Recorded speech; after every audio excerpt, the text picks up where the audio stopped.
UAE cricket പ്രേമികൾക്ക് എന്തുകൊണ്ടും നല്ല കാലമാണിപ്പോൾ. മത്സരങ്ങൾ നടക്കേണ്ട രാജ്യത്ത് എന്തെങ്കിലും ആഭ്യന്തര പ്രശ്നമുണ്ടായാൽ എല്ലാവർക്കും യോജിക്കാവുന്ന ഇടമായി UAE മാറും. അങ്ങനെ ഇപ്പോൾ ചാമ്പ്യൻസ് ട്രോഫിയുടെ ഫൈനൽ വരെ ദുബൈയിലെത്തി നിൽക്കുകയാണ്. അങ്ങ് പാകിസ്ഥാനിൽ നടക്കേണ്ട ഫൈനലും സെമി ഫൈനലുമൊക്കെയാണ് ഇപ്പോൾ ദുബൈയിൽ നടക്കുന്നത്.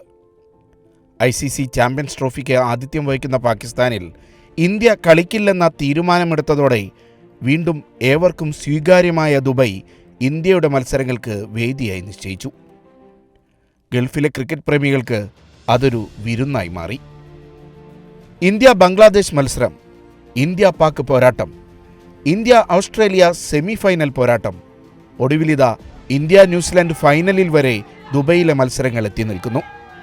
ടിക്കറ്റുകൾ മിനിറ്റുകൾക്കകമാണ് വിറ്റുപോയത്. എത്ര വില കൊടുത്തും കരിഞ്ചന്തയിൽ വരെ ടിക്കറ്റ് വാങ്ങാൻ ക്രിക്കറ്റ് ആരാധകർ ഒരുക്കമാണ്. ഇന്ത്യ നല്ല ഫോമിലാണ് എന്നതിനാൽ ഒറ്റ മത്സരവും തോൽക്കാതെയാണ് ഫൈനൽ വരെ എത്തിയത്. ഇന്ത്യ ഉള്ളതിനാൽ ഗ്രൂപ്പ് മത്സരങ്ങൾക്ക് പിന്നാലെ സെമി ഫൈനലും ഫൈനലും ദുബൈയിലേക്ക് മാറ്റേണ്ടി വന്നു. ഒരു ക്രിക്കറ്റ് പ്രേമിക്കും മിസ്സാക്കാൻ കഴിയാത്ത ചേലിലാണ് ഇന്ത്യയുടെ കളി. ഇന്ത്യ പാകിസ്ഥാൻ മത്സരം കണ്ടതിൻ്റെ ആ വീറും വാശി ഇപ്പോഴും അവസാനിച്ചിട്ടില്ല. അപ്പോൾ അതുകൊണ്ട് തന്നെ കഴിഞ്ഞ തവണ എനിക്ക് വന്ന സമയത്ത് കുറേ ദൂരെ ബ്ലോക്കിൽ പെടേണ്ടി വന്നുകൊണ്ട് ഞാൻ ഇന്ന് 9:15 ആകുമ്പോഴേക്ക് പാർക്കിങ്ങിൽ വന്നു. നേരത്തെ തന്നെ ഇതെല്ലാം ക്ലിയർ ചെയ്തു. കാരണം സെക്യൂരിറ്റിയൊക്കെ നല്ല സാധാരണ ഒരു എയർപോർട്ടിൽ കിടക്കുന്ന സെക്യൂരിറ്റി ആണല്ലോ. എൻ്റെ മറ്റേ 20 വാട്ട്സിലെ പവർ ബാങ്കുകളായിട്ട് അതുപോലും പിടിച്ചു വെച്ചിട്ട് സംസാരിച്ച് എല്ലാം റെഡി ആയിട്ട് വന്നിരിക്കുകയാണ്. കാരണം ഈ ചാമ്പ്യൻസ് ട്രോഫിയിൽ എനിക്ക് തോന്നുന്നു ആദ്യമായിട്ടാണ് ഇന്ത്യക്ക് പറ്റുന്ന ഒരു ഒപ്പണൻറ്റിനെ കിട്ടുന്നത്.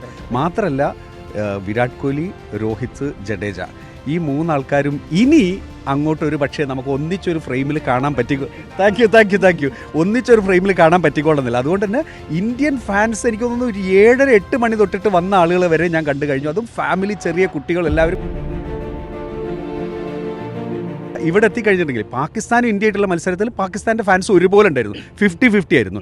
ബാക്കി ഏത് മത്സരമാണെന്നുണ്ടെങ്കിലും ഒരു 80% ഇന്ത്യൻസും അതുപോലെ തന്നെ ഒരു 20% ഒരു പക്ഷേ ബാക്കിയുള്ള ഓസ്ട്രേലിയയുടെ സപ്പോർട്ട് ചെയ്യുന്ന ആളുകളൊക്കെ ഉണ്ടാവുള്ളൂ. അതുകൊണ്ട് തന്നെ നമ്മളുടെ ഒരു ഹോം ഗ്രൗണ്ടിൽ രോഹിത് പറഞ്ഞല്ലോ, ഇത് ഞങ്ങൾക്ക് വലിയ പരിചയമില്ലാത്ത ഗ്രൗണ്ടാണ്, ചുമ്മാ പറയാം. കാരണം നമ്മളുടെ സ്വന്തം വീട്ടിൽ വെച്ചിട്ട് കളി നടക്കണമെങ്കിൽ ഒരു പക്ഷേ അഹമ്മദാബാദിലോ മുംബൈയിലോ നടക്കുന്നതിനേക്കാളും കൂടുതൽ ഫേവറബിൾ ആയിട്ടുള്ള സപ്പോർട്ടേഴ്സ് വെച്ചിട്ടുള്ള ഒരു ഗംഭീര മാച്ചിനായിരിക്കും. ഒരു പക്ഷേ ഈ ഒരു മാച്ച് ഇത്രയും ക്വാളിറ്റിയിൽ കാണണമെന്നുണ്ടെങ്കിൽ അത് ദുബായ് സ്റ്റേഡിയത്തിൽ മാത്രമേ പറ്റുള്ളൂ.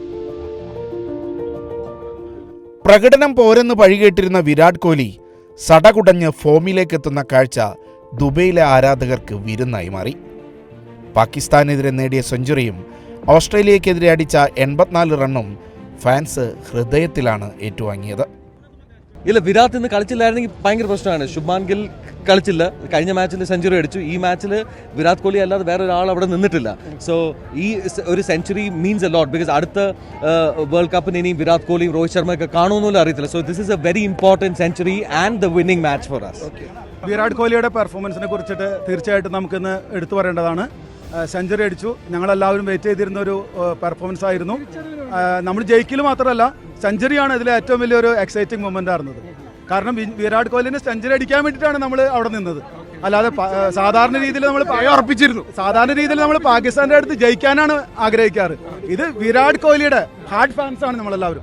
കോഹ്ലിയുടെ ഒരുപാട് സമയത്തിന് ശേഷമുള്ള ഒരു ബ്രില്യൻ ഇന്നിങ്സ്, ഒരു തിരിച്ചുവരവ് തന്നെയായിരുന്നു. അത് കാണാൻ സാധിച്ചതിൽ ഞങ്ങളെ സംബന്ധിച്ചിടത്തോളം വളരെയധികം സന്തോഷമാണ്. സ്പെഷ്യലി എൻ്റെ വൈഫ് ഒരു കോഹ്ലി ഫാനാണ്. അവളെ സംബന്ധിച്ചിടത്തോളം ഇന്നത്തെ ദിവസം ഔട്ട് ഓഫ് ദ വേൾഡ് ആയിരുന്നു. 11 വർഷത്തെ കണക്കാണ് ഓസ്ട്രേലിയയുമായി പൊരുതി തീർത്തത്. 2023 ലോകകപ്പ് ഫൈനലിന്റെ കണക്കും ദുബൈയിൽ അങ്ങ് തീർത്തു. സെമിയിൽ നമ്മൾ ഓസ്ട്രേലിയയുടെ എതിരെയാണെങ്കിൽ നമ്മൾ ഓസ്ട്രേലിയനെ അടിച്ചിരിക്കും, അത് ഉറപ്പാണ്. ഇനി ഫൈനലിൽ നമ്മൾ പൊളിച്ചിരിക്കും. ദുബൈയിൽ കാണാനായിട്ട് അവസരം എത്തിയൊക്കെയാണ്. ഫൈനലിൽ കിവീസിനെ തോൽപ്പിച്ച് ഇന്ത്യ കപ്പ് ഉയർത്തുമെന്ന പ്രതീക്ഷയിൽ തന്നെയാണ് ക്രിക്കറ്റ് പ്രേമികൾ. നല്ല അടിപൊളി കളിയായിരുന്നു. കാരണം എന്താ വെച്ചാൽ ഒരു ദുബായിക്കാരും കൂടി ആയതുകൊണ്ട് നമുക്ക് ഇവിടുന്ന് കൺമുന്നിൽ നിന്ന് കാണുകയാണ്. എല്ലാ ദുബായിക്കാരും അത്രക്കും സെറ്റായിട്ട് കാഴ്ച കണ്ടുകൊണ്ട് നിൽക്കുകയായിരുന്നു. നല്ല അടിപൊളി മൊമെൻ്റ് ആയിരുന്നു കാഴ്ച വെച്ചത്. പക്ഷേ നമ്മൾ ഇനി ഫൈനലിലേക്കും ഞങ്ങളെ ഇന്ത്യൻ്റെ കൂടെ തന്നെ അന്ന് ഇന്നും എന്നും ഞങ്ങളുണ്ടാവും. പാകിസ്ഥാൻ കപ്പ് നമ്മൾ UAE മണ്ണിൽ നിന്ന് ഇന്ത്യ കൊണ്ടുപോകും.